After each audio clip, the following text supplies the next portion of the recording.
So Mike and Amy are Wallace, I bet, are watching online right now.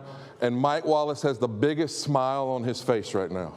Mike Wallace has the biggest joy and smile on his face right now because he just had to watch Jesse vamp for me, taking too long to come over here. And I guarantee you, Mike was saying, we picked the best week to go on vacation, and I'm so glad it was Jesse and not me. Well done.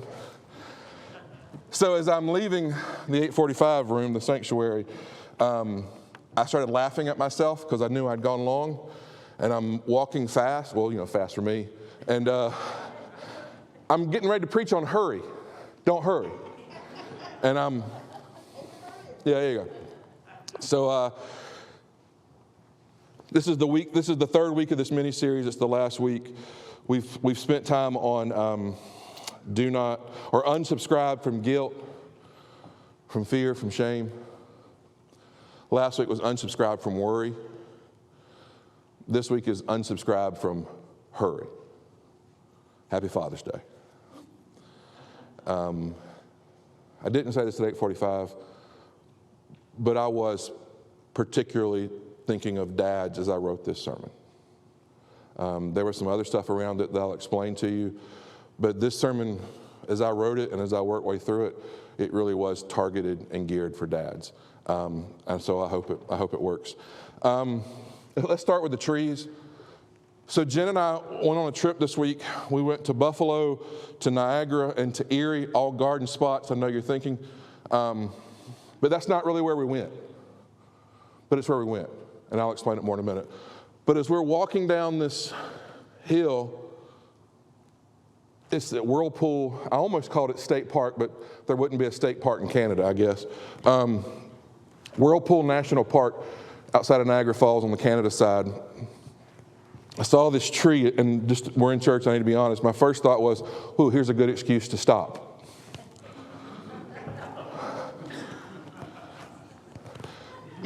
My second thought was, I started looking at the tree, and it's hard. You can look at the stairs and see how sloped it is. I mean, it is steep. And there's this huge tree that's growing in the middle of that steep, deep incline. And as you look at it, you focus on how big the tree is and how high it goes up.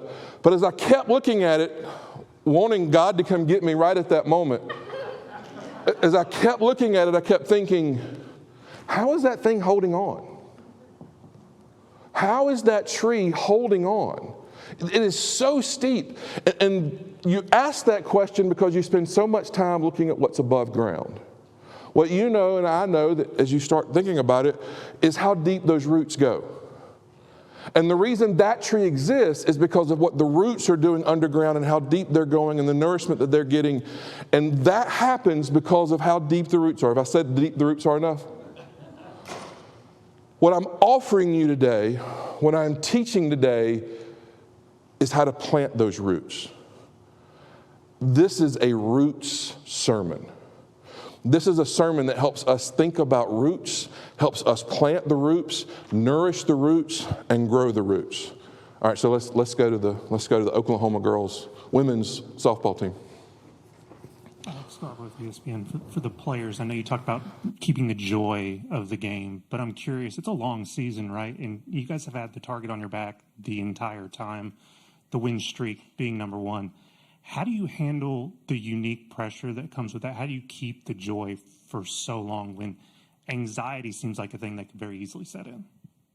Well, the only way that you can have a joy that doesn't fade away is from the Lord. And any other type of joy is actually happiness that comes from circumstances and outcomes. I think Coach has said this before, but joy from the Lord is really the only thing that can keep you motivated, just in a good mindset, no matter the outcomes. Thankfully, we've had a lot of success this year, but if it was the other way around, joy from the Lord is the only thing that can keep you embracing those memories, moments, friendships, and all of that. So that's really the only answer to that, because there's no other way that softball can bring you that, because of how much failure comes in it and just how much of a roller coaster the game can be.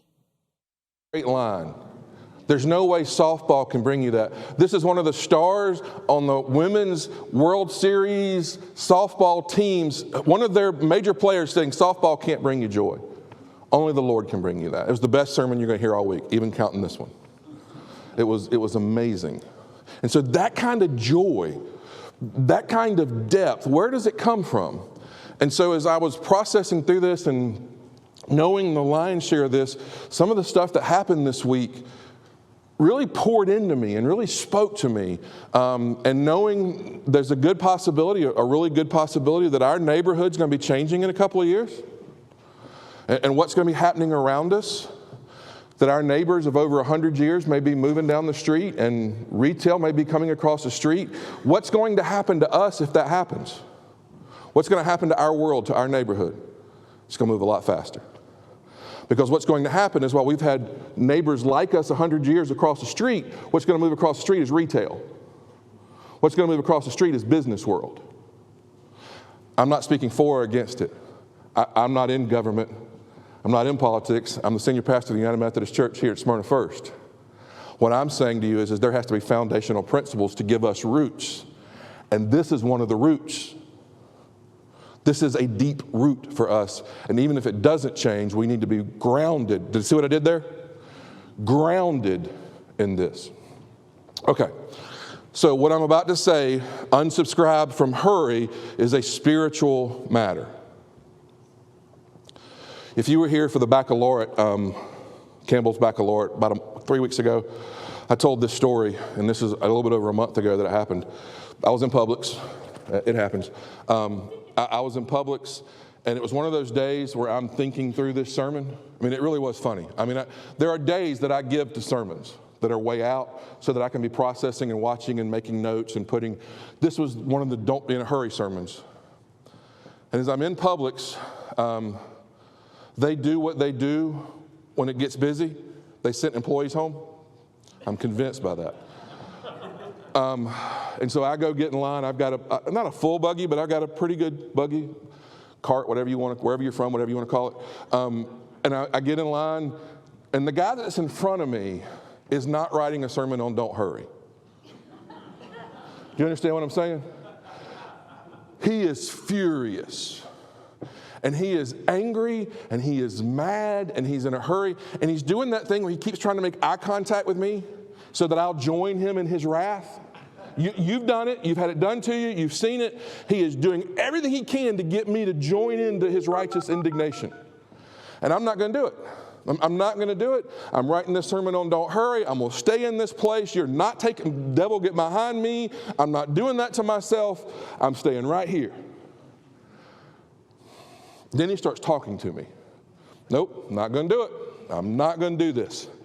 And then the Lord intervened. This had to be the Lord. This was Jesus, Rick. God stepped right into this space and hallowed it and made it holy. To our left, which was not going fast, two people went really, really quick that were in the line. And so the guy that's in front of me sees it.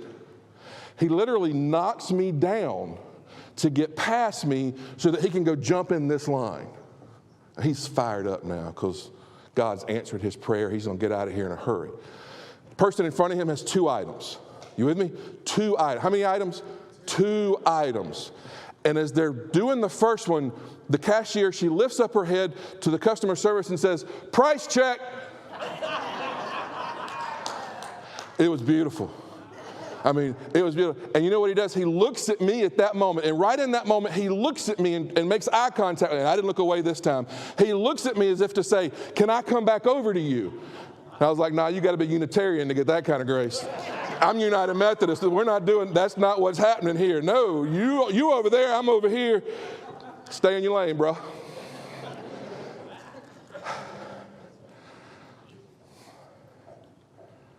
We've all been that guy. We've all been that guy. I was just writing a sermon on don't hurry that day. The next day, it probably would have been me. You've been that person. We've all found ourselves at times, at moments, at places where we have been the lesser version of ourselves when we've been in a hurry. So let me ask the question. How many of us are lesser versions of ourselves when we hurry? And the answer is all of us. We live with this belief that the faster we get where we are going, the better it will be. I'll say it again. We live with this belief that the faster we get where we are going, the better it will be. The faster we get our to-do list done. Husbands, stay with your eyes on me. Do not look at your spouse at any point at this point. 8:45 almost had a fist fight break out in the back of the sanctuary on this next couple paragraphs. Not kidding.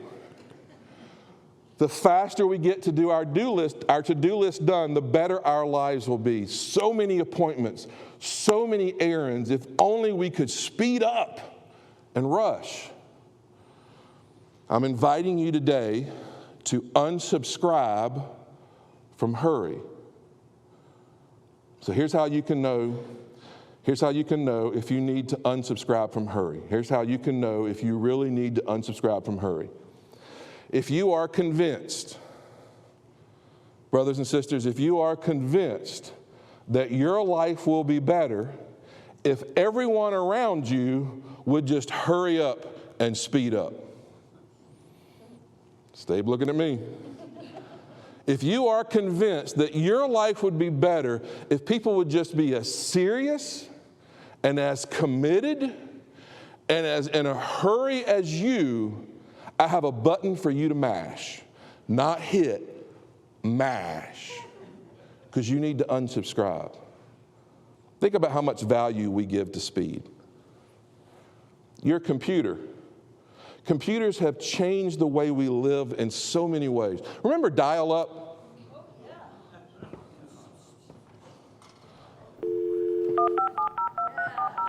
I'm watching your faces because you're getting stressed just hearing the noise. Dial-up used to be this amazing thing. We would stay on, the millennials, I got to explain, that's how we got on the internet. We would stay off the phone. We wouldn't let anyone in the house get on the phone so that we could keep the dial-up. Now we would die if we had to go back to dial-up. When you look at computers, and even your phone, and if you've got an iPad, any of your technology, what's the first thing you look for when you look at your technology? Is it faster?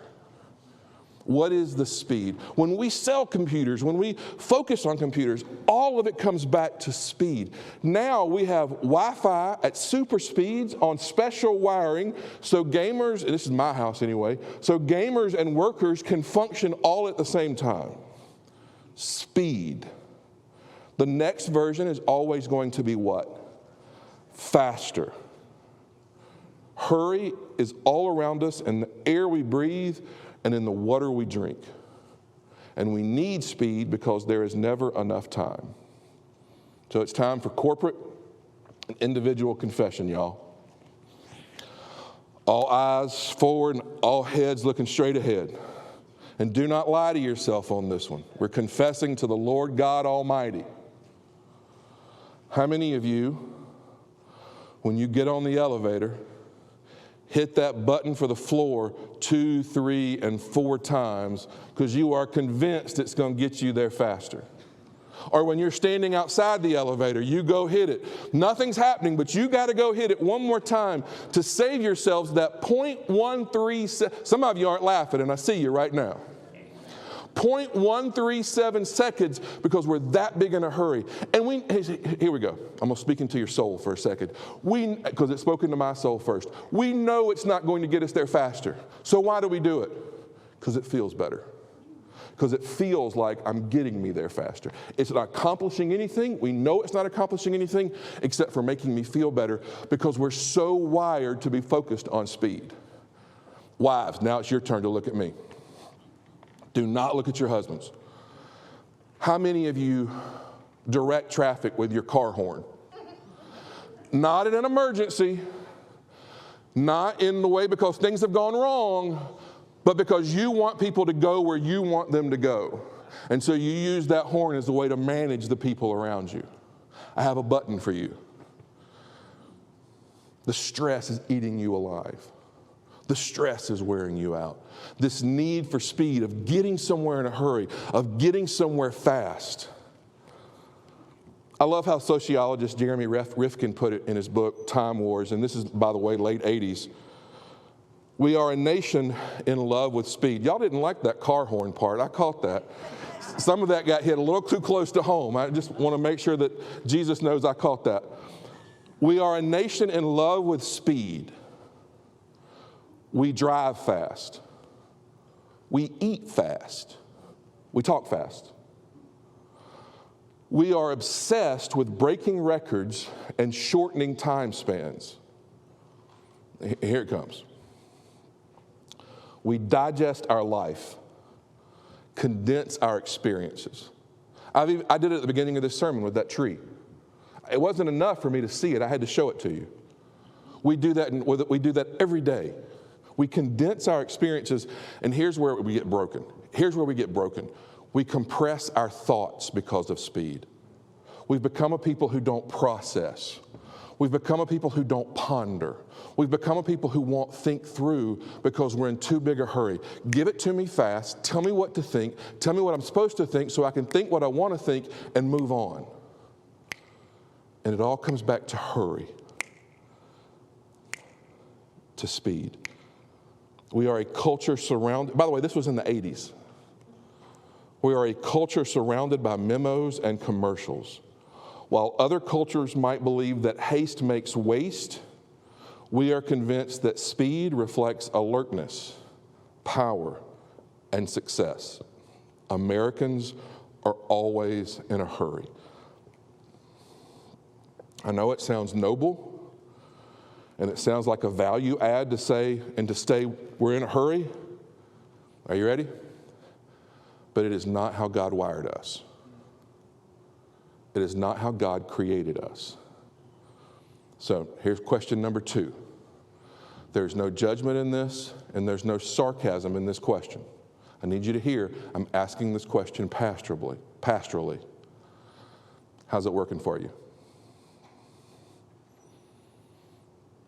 This need to be fast, to be in a hurry, to accomplish so much, to move so quickly. What is this insatiable desire and focus on hurry doing to your health? Let's go back to Publix.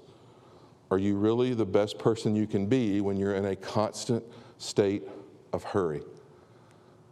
Scientists, sociologists, I haven't got it right yet, and physicians are telling us that there has never been a time where chronic fatigue syndrome has been higher. We are tired constantly. And how are we going to deal with our tired? Well, we're going to act faster. We're going to find something quicker so we can get through with it. Anxiety levels are through the roof, and our hearts are churning and operating at breakneck speeds, and we wonder what's wrong. So we double down and hurry more. Hurry is not about calendaring or scheduling. Hurry is not a circumstantial problem. Hurry is a spiritual issue. Over and over throughout the New Testament, we see people around Jesus hurrying and them trying to hurry him, and he refuses over and over and over. In Mark 6, and this is the one where they beat up preachers. Don't you love to see preachers get beat up in the Bible? This one we call them the apostles, but at this day they're acting like preachers. In Mark 6, 30 through 32, it says this: the apostles gathered around Jesus and told Jesus all they had done and taught. Okay. Jesus said to them, "Come away to a deserted place all by yourselves and rest for a while." Here it is. For many were coming and going, and they had no leisure even to eat. Did you hear it? The church was exploding. People were responding to the spoken word. They were responding to the ministry. So many people were coming. There was so much activity. There were so many kids at VBS. There were so many kids on choir tour. There were so many kids in the feeding ministry. There were so many kids in worship. There were so many kids in the preschool. There was so much going on. And they're explaining it to Jesus, and they're telling Jesus about it. And what did Jesus say to them? Well, guys, I've got the analytics and the data done. And I have figured out, since we are here, if we will take these steps, we can go from here to here. I have looked at the market share. I have looked at the plan. And if we will do this, we can go from here to here. Except what?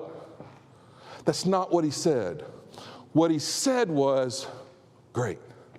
Now let's go rest. Let's get away and go rest. That is so antithetical to me. That is so backwards to me. I struggle with it, and I got to stand in front of you and say, I struggle with it. It drives me crazy. But it's Jesus.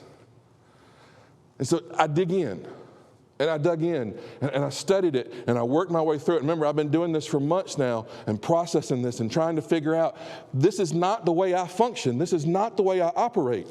I want Jesus at that point to say, all right, let's go run through this wall. Let's go take this hill. But he doesn't. He pulls them away. And I came around with this text from Matthew 11, 28 through 30, and this is the Message translation. And it's Jesus speaking to those same apostles. Are you tired, worn out, burned out on religion? Come to me. Get away with me and you'll recover your life. I'll show you how to make a real rest. Walk with me and work with me. Work with me. Watch how I do it. Stay there. Is there anyone ever in the history of the world that's been more productive than Jesus? I'll wait. 2,000 years later, 2,023 years later, there's never been anyone more productive than Jesus. So maybe it's possible. So if I can hear this, you can hear this. Hey, Derek, maybe there's a better way than what you've been doing. Hey, Derek, maybe this part you've been wrong in. If I can hear it, can you hear it? Walk with me and work with me. Watch how I do it. This is not a scheduling issue. This is not a calendaring issue. What is it? It is a spiritual issue. And here it is. Learn the unforced rhythms of grace. Can you even imagine that? An unforced rhythm of grace. Many of us are sitting here right now and you're thinking about your work. Derek, you don't know my boss. Even harder, I have learned, Derek, you don't know my clients.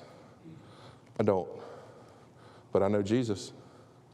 And if it worked for Jesus and he gives us this model, I hear this next part, I won't lay anything heavy or ill-fitting on you. Keep company with me and you'll learn to live freely and lightly. So how in the world does that work? How do we take Jesus' words seriously? How do we live in this culture of speed, speed, speed? How do we watch it? And it's not that Jesus doesn't achieve. It's not that we see Jesus not achieving. We see Jesus achieving at a high level. Jesus never says, go get self-care. So Derek shows up now. Jesus never says, hey, go get self-care. Self-care is not going to work in this conversation. Because for the work that's going to be done here, it can only be God care. Sabbath is not about self-care. Sabbath is about understanding that God can do more in 6 days with you than you can do in 7 on your own. Sabbath is about understanding that we give that day to God for God to be pouring into us. So here's the roots. Are you willing and are you ready to give God that day and to trust God? As the world, if the world, whatever, continues to change around us, there needs to be a people in the middle saying, you can speed up and you can get fancy and you can do all these things that you want to do. But at the center of this, since 1833, Methodists have been sitting here and saying, we give a day to God. We give a day to God. We give a day to God. And it gives us this ability and it gives us this strength to hear, to experience, and to be changed in this unforced rhythm of grace. And so question number 3, if I'm really a disciple of Jesus, why don't I function like this? See, Jesus learned the model from God at creation. God created and ordered all of creation under this model. And I noticed something when writing this sermon this time around. When you go back over the creation story, God only hallowed one day. Do you remember what day it was? He hallowed the day that we were made. He looked at the birds of the air. He looked at the animals. He looked at the stars. He looked at the skies. He looked at all that, and he thought, good, I like it. But there was only one day he hallowed, and that's the day he created us. And he gave us a gift. He gave us a gift, and it's not just intellect. It's not just the Spirit breathed into us. Deuteronomy 5:12 tells us, observe the Sabbath. Keep it holy as the Lord God has commanded you. See, the Ten Commandments gets a lot. Could you say that again? Okay. The Ten Commandments get a lot of press. Look at Jesus. The Ten Commandments get a lot of press. Don't commit, my phone just went off and said, say that again. Don't commit adultery. Don't commit murder. Don't steal. We all know those. Honor the Sabbath is right there. And we go, But what if we weren't created for the Sabbath, but the Sabbath was created for us?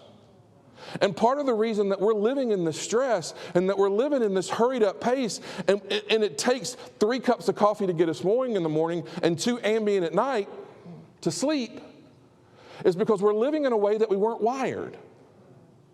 We're living in a way that we were never meant to live this way.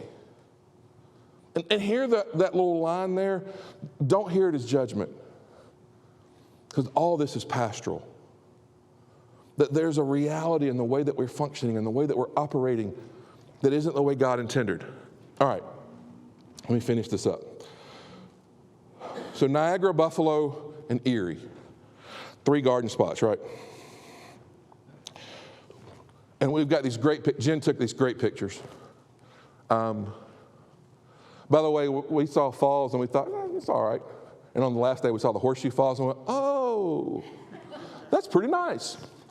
The trees, the whirlpools, we saw all this great stuff. But that's not where we were going. Hold on, and don't do it yet. That's not where we were going. We had some beautiful stuff. Those whirlpool falls were amazing. You shouldn't walk down because then you got to walk back up, but they were still amazing. It was beautiful. We had some great meals. It was just the 2 of us, so we had great time. It was wonderful to be together. But that's not where we were going. There were some rough moments. There was some kind of stuff. And if I forget where my plan is to go, the rough moments can consume me. And I can quit and I can stop because I've had these rough moments and I've lost it. Just as well as I looked at the Horseshoe Falls, as I looked at all the other stuff, I can get lost in that blessing because I can forget what I was originally doing. I can forget the goal. And I can think this is the best it's going to get. If I forget, if the band will come forward. I was in danger at one point. There was a moment that I was in danger, not for my life, but for this whole thing falling apart. The reason we went was to go see Bruce and Kathy Griffith, who were retiring. So we're standing, we get to the convention center in Erie, and Jen's got something on her hands. She's got to go wash her hands. And as I'm standing in the concourse, Bruce walks by. I mean, it took me a second, but Bruce walks by in the concourse, and everything in my being is wanting to run to him and give him a hug and say hello. But did I start on this trip by myself? Did I plan this trip by myself? And if I run up to him at this point, I'm going to steal Jen's ability to see his face because he doesn't know we're coming.